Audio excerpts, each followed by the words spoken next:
शहर से दूर वो घर जानबूझकर चुना गया था।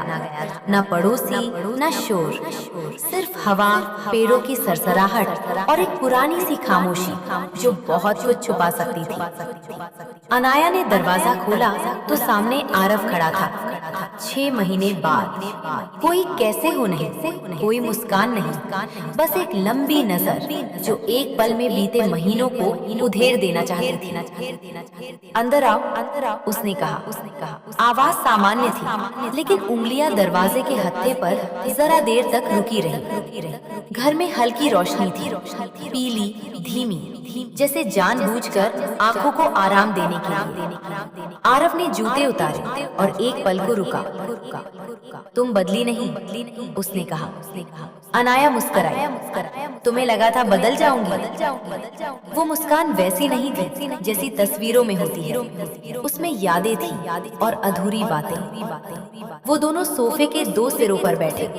बीच में दूरी थी, लेकिन हवा में नहीं। बारिश शुरू हो चुकी थी। खिड़की के शीशे पर बूंदें ऐसे फिसल रही थीं जैसे किसी ने उंगलियों से रास्ता बना दिया हो। तुम गए क्यों थे? अनाया ने अचानक पूछा। आरव ने जवाब नहीं दिया, बस उसे देखा। उसकी गर्दन पर वो छोटा सा तिल अब भी वही था। और उसे याद था कैसे एक बार उंगलियों से उसे छूते हुए उसने कहा था, ये जगह खतरनाक है। अनाया उठी, किचन की ओर गई। पीछे से आरव की नजर उसका पीछा कर रही थी। चलने का ढंग, रुकना, मुड़ना। कॉफी? उसने पूछा। हाँ। कप रखते हुए उसकी उंगलियां हल्की सी कांपी। आरव ने नोटिस किया, हमेशा की तरह। अब भी? उसने धीमे से पूछा। अनाया ने नजर उठाई। कुछ आदतें जाती नहीं।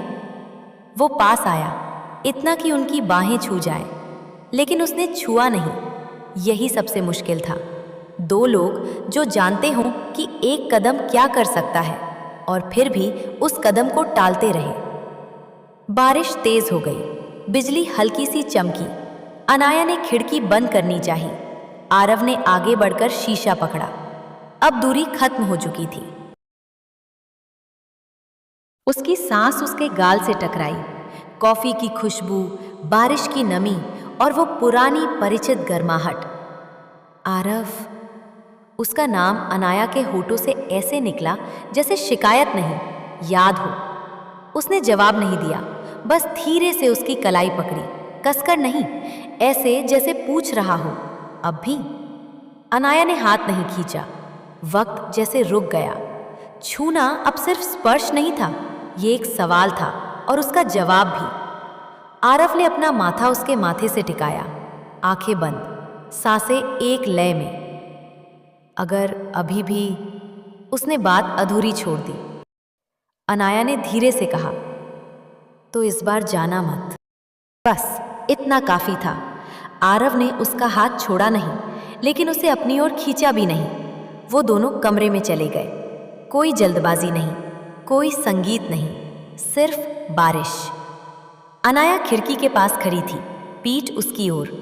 आरव ने बहुत धीरे से उसकी पीठ पर हाथ रखा। पूरी हथेली नहीं, बस उंगलियां। उसकी सांस रुक गई। यही, उसने फुसफुसाकर कहा, यही रुक जाओ। आरव मुस्कुराया। उसके बालों की खुशबू वही थी। कुछ चीजें वाकई नहीं बदलती। वो पास खड़ा रहा, छुआ कम, महसूस ज्यादा। उस रात कोई जल्दी नहीं थी, कोई वादा नहीं बोला गया, लेकिन हर सांस एक इकरार थी। बारिश सुबह तक होती रही और जब रोशनी खिड़की से अंदर आई तो 2 लोग थे जो जानते थे। कुछ रिश्ते नाम से नहीं, खामोशी से जिंदा रहते हैं।